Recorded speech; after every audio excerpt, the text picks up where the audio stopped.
আসসালামু আলাইকুম। একে এগ্রোবারো থেকে আমি আকাশ। আজকে চলে আসছি আমার খামারের সব পোষা প্রাণীর আপডেট দেখানোর জন্য। কেননা আমি যখন ভিডিও করছি, হাঁস নিয়ে ভিডিও করছি, না রে পাখি নিয়ে, না রে শুধু মুরগি নিয়ে।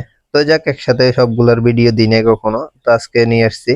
তো যাক, আমি আমার হাঁসের সুইমিং পুলটা অনেক ময়লা হয়ে গেছিল, এই কারণে আমি হাঁসের সুইমিং পুলে পানিটা চেঞ্জ করে নতুন পানি দেওয়ার সাথে সাথে আমার হাঁসগুলা ওই জায়গার মধ্যে নেমে গেছে। তো যাক, কোয়েল পাখির বাচ্চাগুলা সারাদিন থাকে ঘরের মধ্যে, তো আমিও ঘর বাইরে থাকি। তো এই যে ওদেরকে আজকে যেহেতু ঘরে আছি, ওই কারণে ওদেরকে রোদের মধ্যে দিয়ে দিছি। তো ওরা অনেক সুন্দর মতো খেলা করতেছে। যাক, পরে যায় আমি দুপুরবেলা কিছু ঘাস আইনা আমাদের এই ছাগলগুলা রে আছে, ওই ছাগলগুলারে দিছি। দেখতে পাইতেছেন, দুই রকমের ছাগল ছিল, এখন তিন রকমের ছাগল হয়ে গেছে। যাক, দুষ্টামি করলাম, ওগুলো ছাগল না, হাঁস আর মুরগি। ওরা তো ঘাস খায়, দেখলেন আগেই। এখন দেখি কোয়েল পাখি গুলাও খায়। তো যাক, কোয়েল পাখির আমি কলমির শাক আছে আমার ক্ষেতের মধ্যে, কলমি শাক এনে দিছি। ওরা অনেক ঠুকরা ঠুকরি উঠতেছে।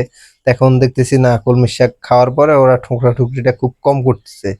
তো আমি ইউটিউবে দেখছিলাম কলমি শাক মানে লিবিজি বা জাপানি লতা যেগুলারে বলে, ওগুলা দিলে টুকরা টুকরি খুব কম করে, এই কারণে আমি ওদেরকে দিয়ে দিছি। যাক, আমি বাচ্চাগুলোরা দেখলাম, দেখার পরে আমি চলে গেলাম আমাদের উঠানোর উপর একটা বড় আম গাছ আছে, আম গাছের মধ্যে অনেক আম হইছে।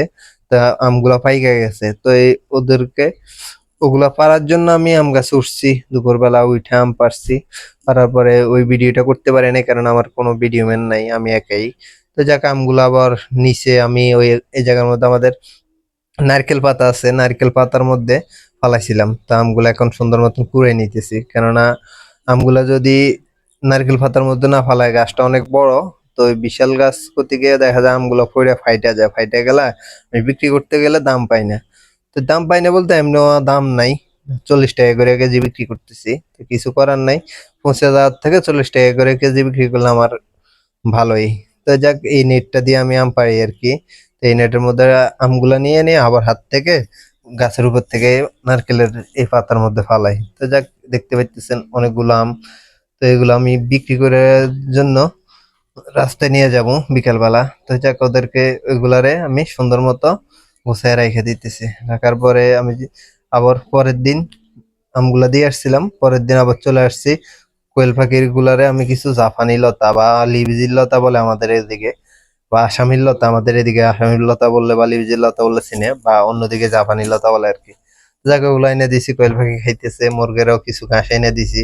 হাঁস মোরগ কি সুন্দরভাবে খাইতেছে, দেখতে পাইতেছেন। কেননা ওদেরকে আমি যদি ফিড দিই, ফিডের থেকে মনে হয় ওরা এই ঘাসটা অনেক পছন্দ করে বেশি। তো যাক, আমার একটা বুডার তৈরি করছি। কোয়েল পাখি যেহেতু বড় হয়ে যাইতেছে, কার্টুনে রাখতে পারতেছি না। আর কোয়েল পাখিও মোটামুটি 17-18 দিন বয়স হয়ে গেছে। আর কিছুদিন পরে ওদেরকে খাঁচায় দিয়ে দিমু। সবাই দোয়া করবেন, ভালো থাকবেন, সুস্থ থাকবেন। আর আমাদের কোয়েল পাখির জন্য দোয়া